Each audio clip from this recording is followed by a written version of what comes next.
When I first read that comment about Auburn, I was like, wait, what? There's no way. There is no way this can be true. So you know what your boy Matt did? I did a little digging and research, and come to find out, it was true. Something fishy is going on at Auburn.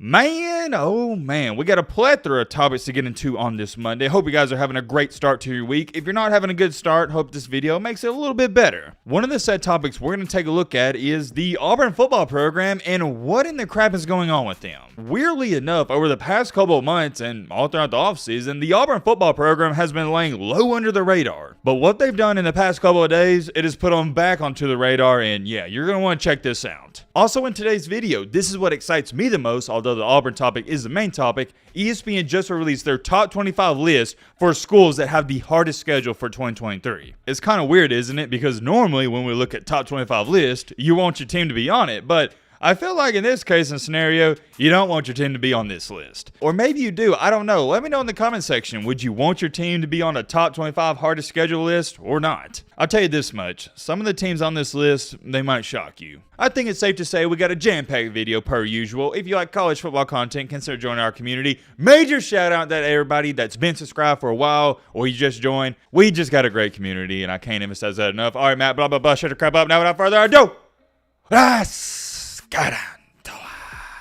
first thing is first, I want to read off this comment. I meant to read it off in last night's video, but things happen and here we are. My man Justin H sent a $1.99 super chat, completely unnecessary by the way, but greatly appreciated, and here's what he said. Matt, can you make a video of the best SEC games in the last 10-ish years? Or just your favorite classic primetime games? Please. Also, do more documentaries on college football player stories. Thank you for the comment. Also, yet again, thank you for the dollar. Completely unnecessary, but always appreciated. I'm really liking the first part of that comment. Maybe that's a video we make in the future. I'm going to put that in my vault of videos we do in the future. Matter of fact, let me know in the comment section. Would you guys want to see a video where we talk about some of the best SEC games over the past 15, 20 years? Like maybe, for example, we do the top 10 SEC games over the past 10 years. That sounds good to me. I don't plan on making a video like that anytime soon, but it could be in the works. The more I think about this, the more I'm getting excited because so many games came to my mind. But that is not the point of this video. We got to get a move on. Let me know in the comment section, guys and girls. Do y'all want to see a video where we talk about some of the best games over the past 10 years? And maybe we'll do it. Getting that out the way and getting a move on with our first topic of today's video, we got to take a look at ESPN's new rankings that have came out for the top 25 schools with the hardest schedules. I haven't seen this list, so you're going to get my raw reaction. And going into this, I'm already assuming it's going to be, per usual, a bunch of SEC schools. I'm also going to say this. I know who's not going to be on this list, and it's Georgia. Does anybody know how weak Georgia's schedule is? Please let me know in the comment section. They have got to be in the lower 80s, 90s, maybe even 100s. It is weak, but taking a look at all this, 25 through 20, we got Wisconsin, Mississippi State, Ohio State, or my bad,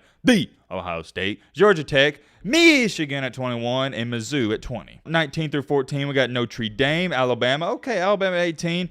Yeah, I guess that makes sense. I already looked at their schedule. I didn't think it was insanely hard, but also I knew they'd be somewhere in the top 25. And to be honest, Alabama's schedule this year is fairly easy compared to the past. Alabama's schedule is not the hardest thing I've ever seen compared to recent years. 17 Purdue, 16 A&M, LSU at 15, and Penn State at 14. Well, here's my question. How is Penn State ahead of LSU and A&M when the Big Ten is awful? I guess, and this is just me guessing, it's because they play Michigan and Ohio State. But that's got to be the only reason, because outside of Penn State, Michigan, and Ohio State, the Big Ten sucks. And we all know this. 13, Kentucky. Okay, you got the basketball school on the list. 12, Texas. South Carolina at number 11. That one's interesting because South Carolina, they're a sleeper team. We saw it last year. They can pull off some big-time upsets. Getting into the top 10 here, check this out at number 10 and 9. Indiana and Rutgers. Okay, I gotta look at this. I gotta look at Rutgers' schedule. Who are they playing to put them in the top 10? I gotta pull this up. Give me a second. Detective Matt. Okay, Northwestern, they suck. Temple, they suck. Virginia Tech, they suck. Michigan, that's really good.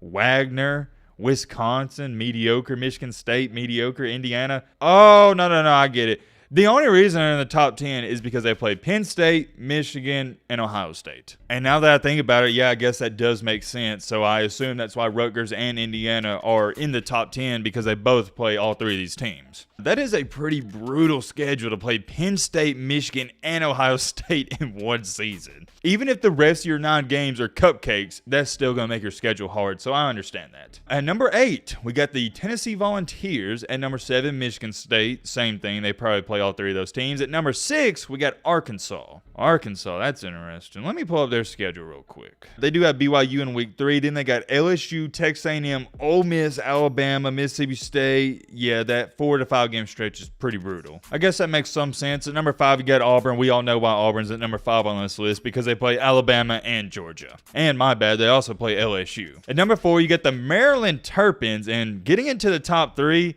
check this out. At number 3, you got Florida, which is SEC school. We understand that. But at number 2, you got Minnesota. And last but not least, you got the Ole Miss Rebels. Okay, I got to pull this up. Now, I haven't even looked at their schedule, but I'm going to assume they have to play Georgia in the crossover game, because for those of you that don't know, Ole Miss and Georgia are not in the same division. Taking a look at Ole Miss' schedule, first 3 games are playing cupcakes. Then they got Alabama. Yeah. LSU, that's rough. Arkansas, Auburn, nothing too crazy. Vanderbilt. Then you got A&M, which could be labeled as tough, but then this is the reason they're number 1. They got Georgia. Woo! I'll tell you this much, I would not want to be an Ole Miss fan. And this is why I say that Lane Kiffin has the best job in the country, because all you got to do there is win 8, 9 games a year, and the fan base is going to be content.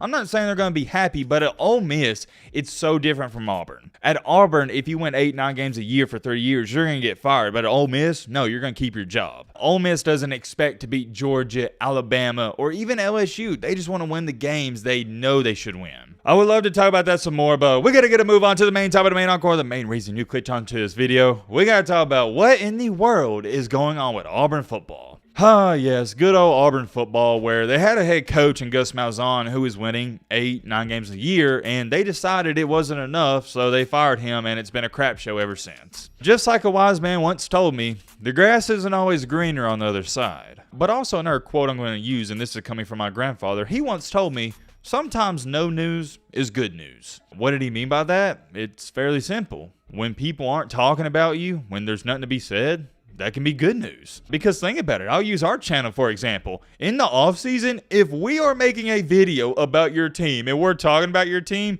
60% of the time is not good. Because in the off season, what are we talking about? Quarterback battles and issues, head coaching issues, players leaving your school, etc. Very rare in the off season is anybody, whether that's on SportsCenter, YouTube, or anywhere in general, just share some common information like, you know what?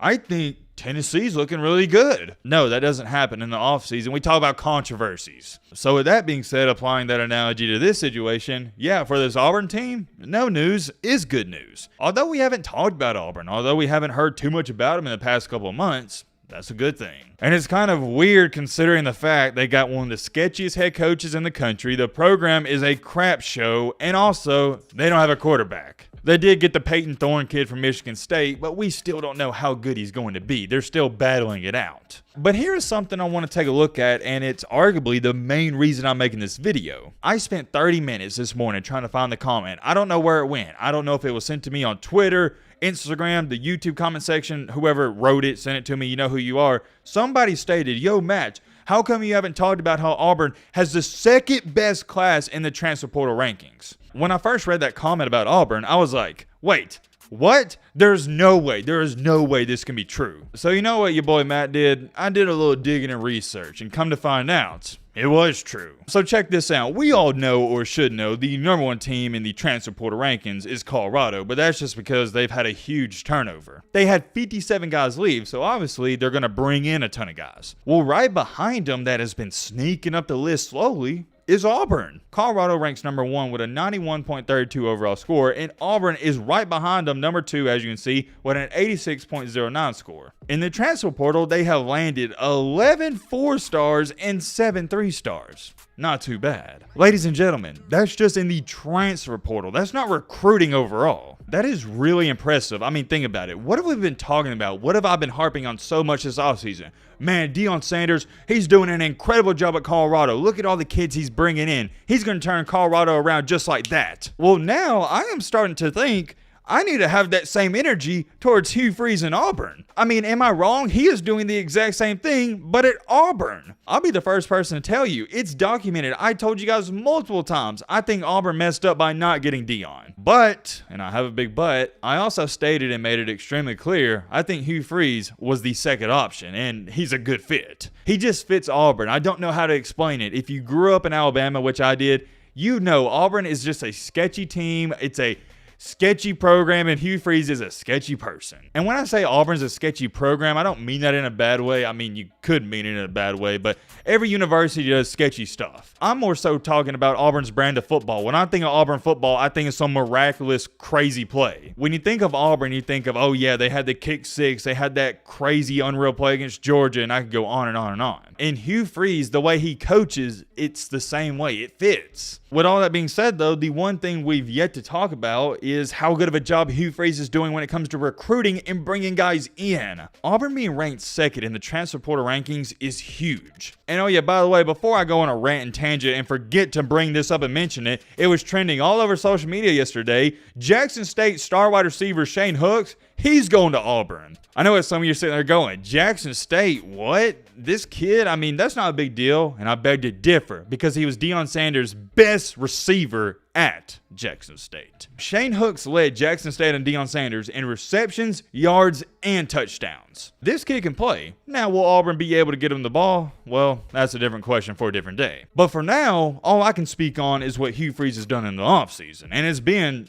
as good as anyone could ever imagine. I want y'all to really think about this. Auburn is a crap show currently. They're one of the worst teams in the SEC, and yet Hugh Freeze is convincing 4-star recruits, 11 of them, to transfer to Auburn. Why in the world would anyone want to go to Auburn right now? That is a genuine question. I'm asking you guys, could someone please explain to me why anyone would want to go to Auburn? We all talk about people going to Colorado for one reason and one reason only. Deion Sanders. The appeal is there. But I'm starting to think it's the same case and scenario for Auburn. It's either coming down to this. Kids are going to Auburn just because of the name brand, or kids are going to Auburn for Hugh Freeze. I don't want this to come off in a bad way because I don't mean it in a bad way, but something fishy is going on at Auburn. I've narrowed it down to 3 things. Either A, kids are going there because it's Auburn, you know, big time name brand. B, kids are going there because it's Hugh Freeze, great head coach. Or C, kids are going there because they know they can play. Or you can go with D, all of the above. It's a mix of all that, and that's the option I would choose. I'll leave it at this for now. If I'm an Auburn fan,